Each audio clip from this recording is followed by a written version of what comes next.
So if you're losing hours of clarity, motivation, even sleep every week, and you might not even realize what's hijacking your brain's ability to function. Most solutions, especially in the therapy and self-help world, are missing the real driver behind burnout, lack of motivation, mental blocks, poor sleep, anxiety, out of control anger, things like that, that we tend to think are thought process problems. And I'm going to show you exactly what neuroscience reveals about the hidden system in your body that is actually driving all of this and how you can use it to finally regain control, even if nothing else has worked.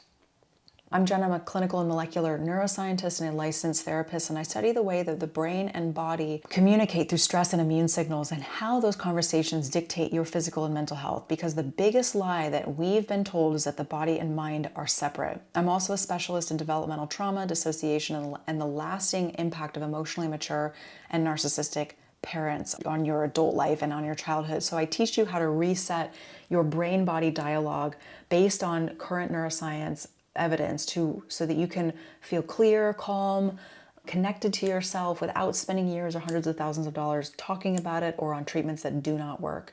So follow along if you want to learn more of the science behind rewiring your body and brain from the cellular level all the way up to your daily behavior so that you can finally see shifts in these areas in your life.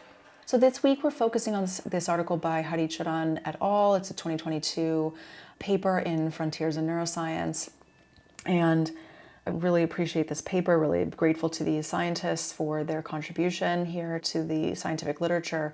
And this article is about the sensory integration and the way in which sensory integration is driving every area of your life, either the lack of sensory integration or poor sensory integration, and how creating change in your life isn't just about changing your thoughts or changing your feelings. It's about how the body and brain are blending signals from the inside, which is interoception, and the outside, which is exteroception. So what's happening here is that the brainstem is actually the central gateway. I was just drawing on this, so let's remove my little drawings here. Is the central gateway in controlling what information moves into higher regions like the cortex, the neocortex, which is your higher order processing areas, and ultimately how you experience reality, regulate stress, and show up in relationships.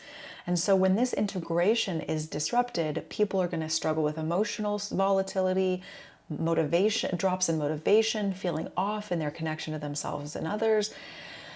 I tend to see this in women who overfunction, who are maybe highly successful in their lives, but they overfunction for others, for their relationships. They are burnt out. They might have autoimmune disorders. They are really good at everything that they're doing, but then they get sick because they're working so hard, or their body and brain are not actually working as well together as they think, and then that starts to create illness in the body. And if you want to see any of my previous work, I've got lots of videos on the kind of molecular impact of trauma, or the impact of trauma at the molecular level that we have to take into consideration if you want to start to work through the chronic health issues that women especially tend to have, that doctors can't figure out, and most of the time they are connected to unresolved childhood trauma. And so when this exteroceptive interoceptive integration is disrupted from the body up into the higher order areas of the brain, people are going to really struggle. And so trauma creates this like neural fingerprint, and it begins in the brainstem's survival circuitry. So it starts, if you can see this here, in the periaqueductal, this is all in the brainstem, the periaqueductal gray, okay, it happens in the superior colliculi, and the vestibular nuclei, and the locus coeruleus. So the periaqueductal gray contributes to alarm and fear. The superior colliculus is more threat detection, and the vestibular nuclei is connected to balance, coordination, spatial awareness, and the locus coeruleus is involved in arousal and the stress response. So all of these things together can create all sorts of symptoms, right? If you're seeing like my threat detection center or my balance and spatial awareness, this is why you'll see people with like various vestibular issues with unresolved trauma, or like things like POTS, where they have just quote unquote random sensory information that not getting integrated well into the brain. And so the various things like that are happening in the brainstem, but they're connected to unresolved trauma. And this is often why doctors can't figure them out, because it's actually stuck childhood or shock trauma, adult onset shock trauma, that's living in the brainstem. That CBT, EMDR, brain spotting, none of these modalities show any indication that they are acting on the brainstem, okay? Even a lot of breathwork techniques are not doing that. It's very specific interoceptive training and deeper brain work that needs to happen that focuses on the brainstem to start to shift these patterns. And these lower brain regions, this is the oldest part of your brain evolutionarily speaking, and they handle a lot of, initial raw sensory information and drive immediate, often unconscious reactions. So this means that chronic stress and trauma patterns can run your life even when you're not thinking about them. And again, a lot of the things that are touted as somatic are not actually doing anything with the brainstem, okay? And they're not doing anything at the molecular level in terms of the inflammation that is very much correlated with unresolved trauma in the body, okay? There's no evidence of EMDR, CBT, talk therapy in general, things that are similar like that are having any effect on the inflammatory levels in cerebrospinal fluid or in peripheral nervous system biomarkers like in blood, urine, saliva. So we have to consider that there's an entire molecular component here, and not to mention all the neuroimaging that we have that talks about this. So the other piece here is that up to 30% of people with PTSD, and it's even more of people with complex trauma from childhood trauma, experience significant amounts of dissociation. It's not just spacing out, but it's active neural disconnect. So it's a disconnection between this, and again, I'm oversimplifying this, but it's a disconnection between the dorsolateral prefrontal cortex and the posterior and anterior insula, which is where we're tracking sensation and the interoceptive signaling that's coming up from the body. And then that's going to disconnect us from these brainstem regions that we need to work on. And a lot of people that come to me, they've done a lot of work in basically in training their prefrontal cortex, which is great, whether it's through certain kinds of meditation, through talk therapy, through certain kinds of yoga, breath work. A lot of people come in and they have especially when they've been doing the work for a long time. This is a lot of the people that come to me. They've been in the work for a long time with tons of therapists and nobody's been able to make any progress. And they come to me because what's going on here is that they're actually in all of their skills and tools, because the tools that they're using are actually activating this prefrontal cortex. It's more here. They're really good at actually overriding these deeper parts of the brain because they're over-regulating themselves. So they start, as soon as they start to feel a negative emotion, or I should put in quotes, an uncomfortable sensation or emotion, they start to override that through their skills. This is highly unproductive in terms of starting to release trauma from the brainstem and the subcortical parts of the brain. It does nothing to release trauma from the brain, I'm very sorry to say.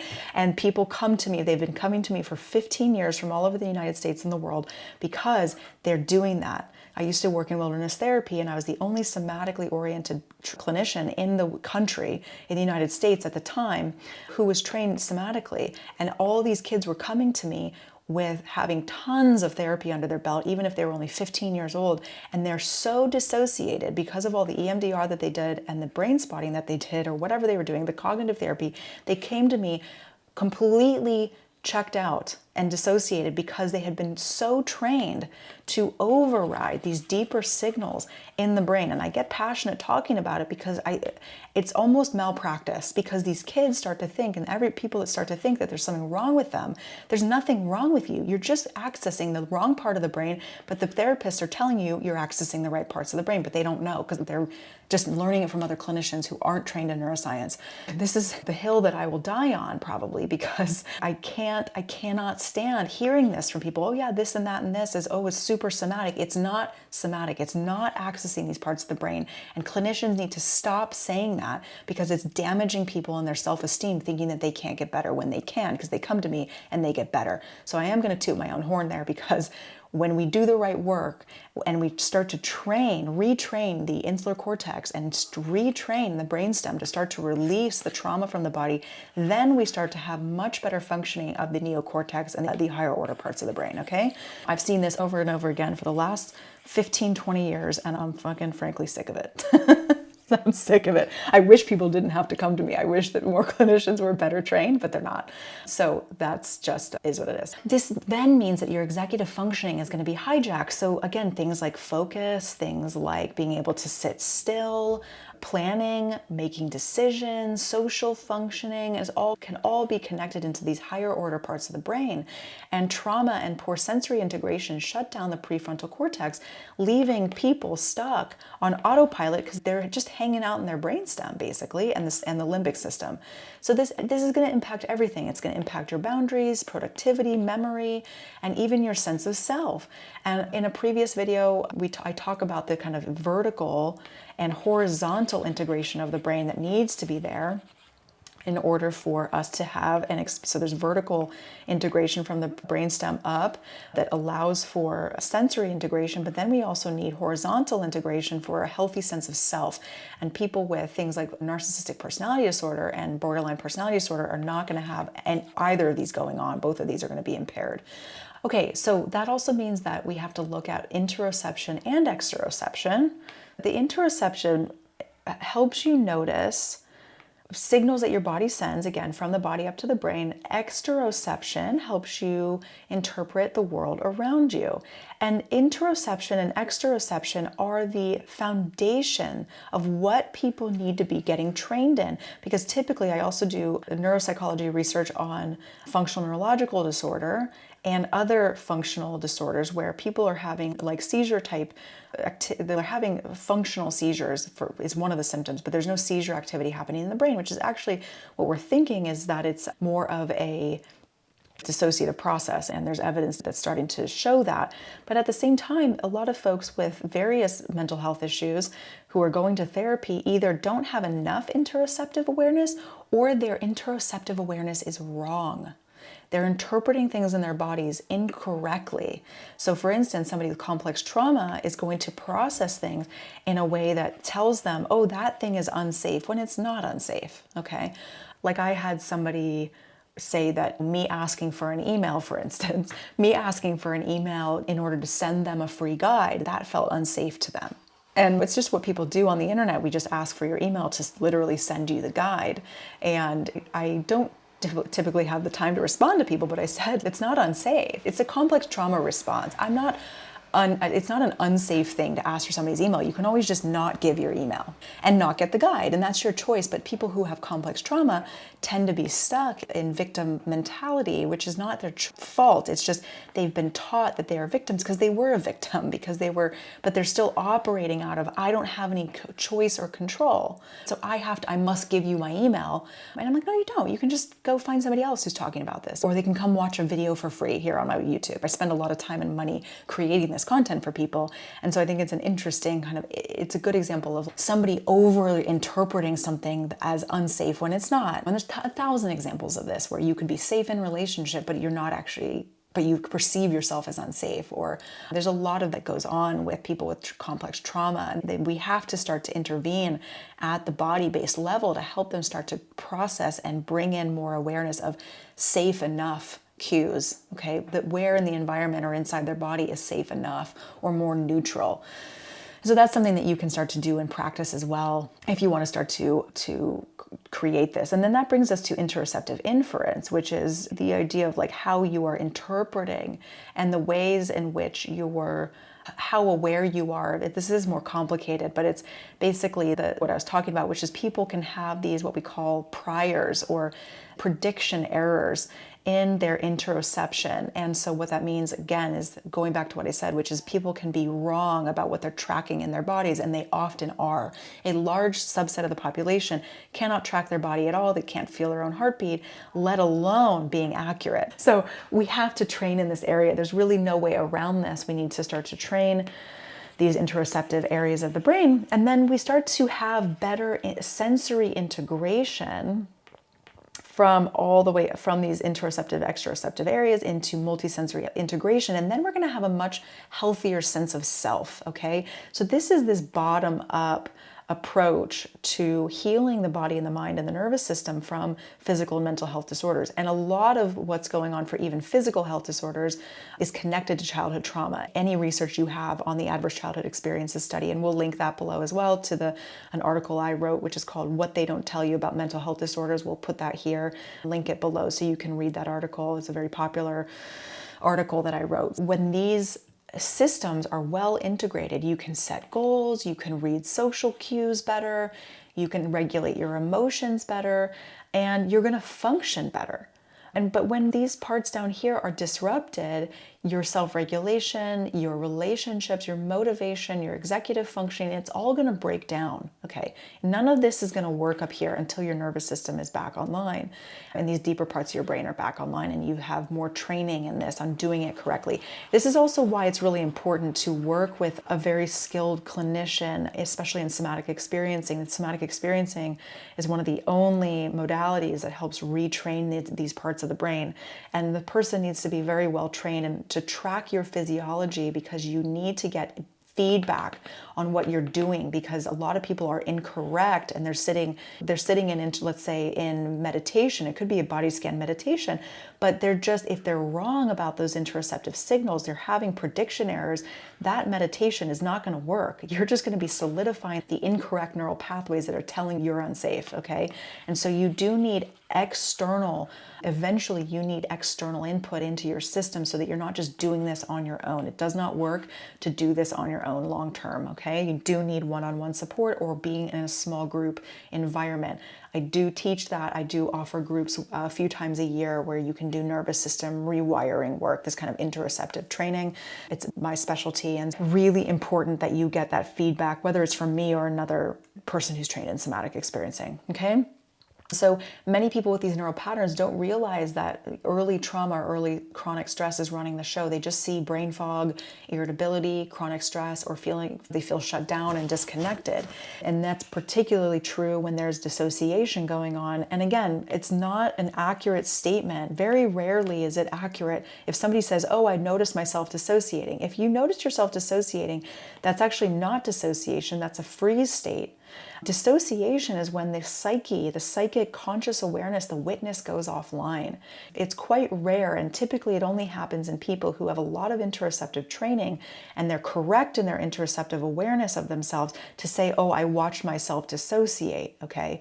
One of my specialties is in dissociative identity disorder, which used to be called multiple personality disorder, and you can train those folks to be aware of their dissociation because they're switching between parts, okay? And it's the most severe form of PTSD. We have a lot of neuroimaging studies that are coming out about that. And this is my DID model here, right, where the people are switching between parts. And it's very rare, again, for people to be like, oh, I was aware that I was dissociating. No, you weren't. That's not actually dissociation then, okay? It's a freeze state.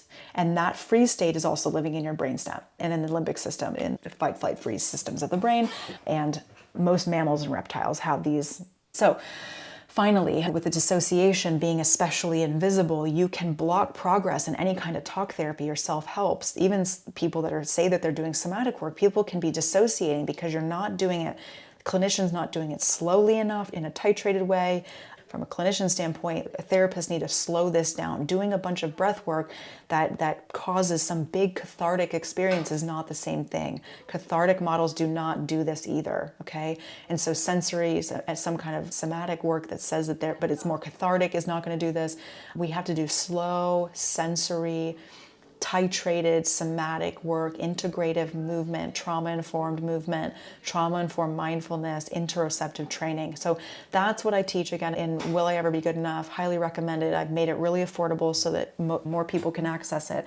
So you can learn. It's 10 hours on everything that we're talking about.